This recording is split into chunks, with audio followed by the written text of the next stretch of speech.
he's still alive. He's still alive and kicking. You know, he's not dead yet. So.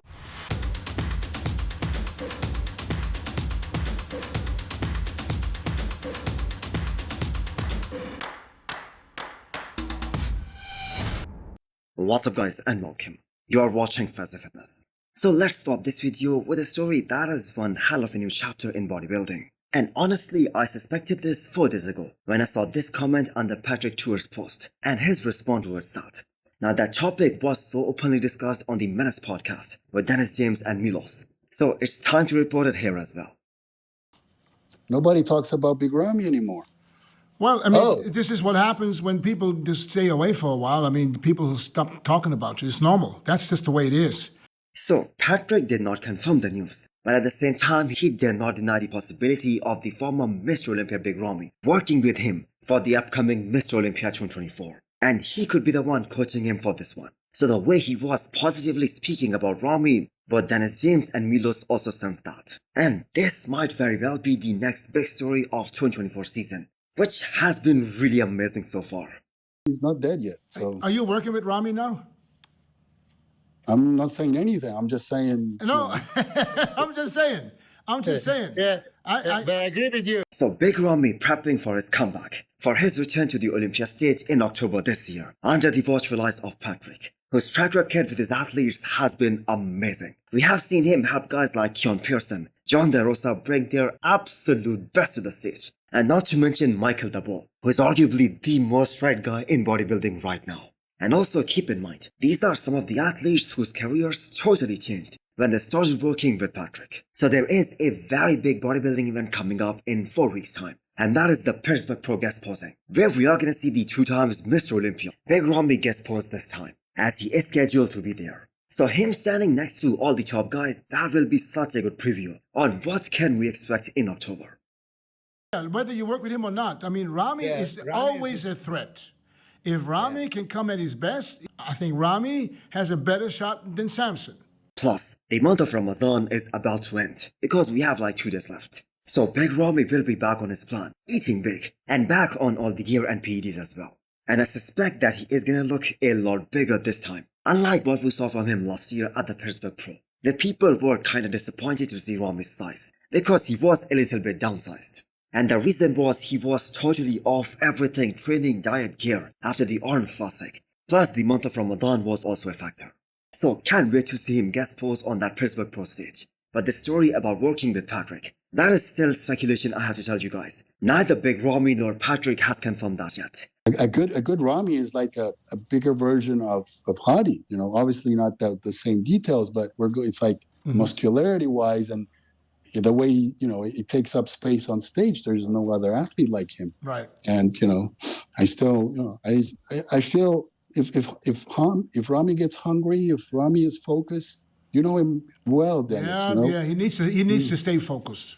Terrence Ruffin is one of the biggest names in Classic Physique division. He was top 5 at last year's Mr. Olympia, and the only man in Classic Physique category to have won the Arnold Classic title twice in his career. So Terrence Ruffin just gave us an off-season update. So considering that his weight cap now is 187 pounds, that is a very clean looking off-season at 200 pounds mark. And he plans to add another 10 to 15 pounds before he starts his prep for the Olympia 2024. And keep in mind he is already qualified for the Olympia 2024.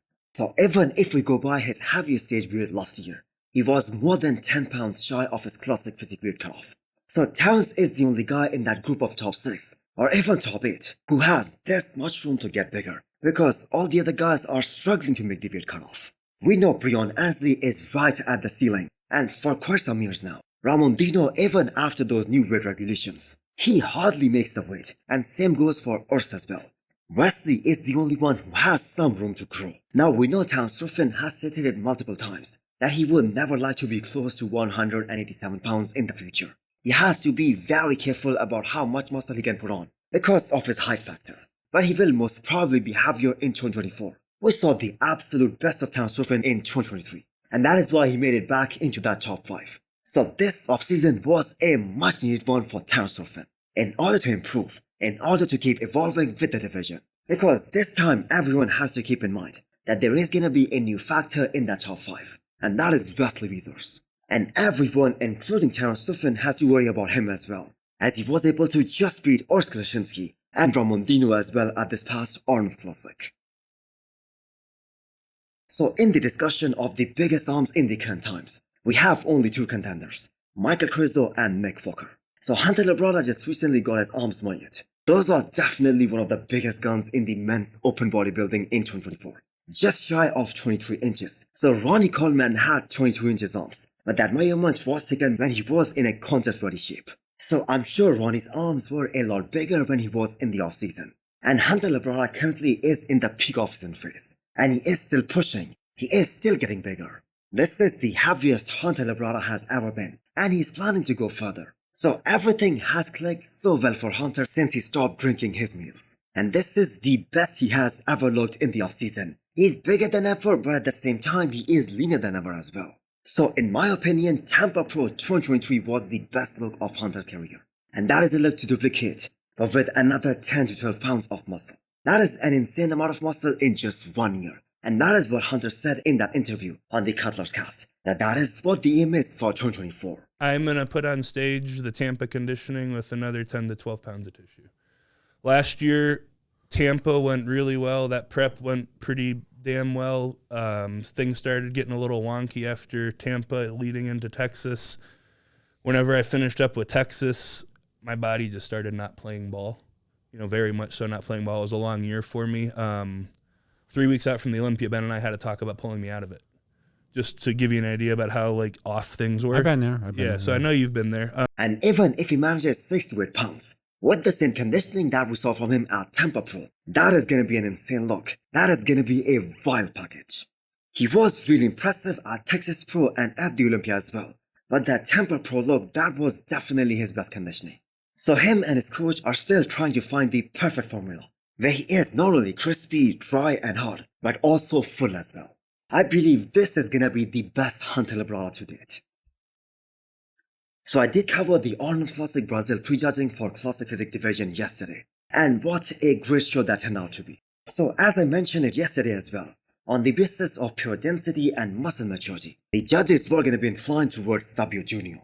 That man has the ability to come in hard as nails, and this is the second time we have seen that kind of conditioning on him. Last year, he stood next to Terrence Ruffin, Wesley Wiesers and Brian Chen at the weight pro. Now, he wasn't the most classic guy out there, and even here at the Arnold Brazil, he wasn't the most classic guy either. But I just have one word for his physique. Damn, that upper body front to back pops like crazy. If only his legs were a bit better, a bit bigger. For instance, if he had legs like Livinho Pro, he would have been so much more dangerous. But nonetheless, the package that he brought here was enough for the judges to give him the title. So Fabio wins in Brazil and punches his ticket to the Olympia. Deigo Galindo brings home second place. I have to say, once this guy gets more mass in his upper half, he will be the talk of the town. Livinho Pro comes in third at his classic physique debut, and what can I say? He's absolutely a freak of nature, especially when it comes to shape. He is what we can call a shape freak. His aesthetics, the way this guy flowed, that is just unreal.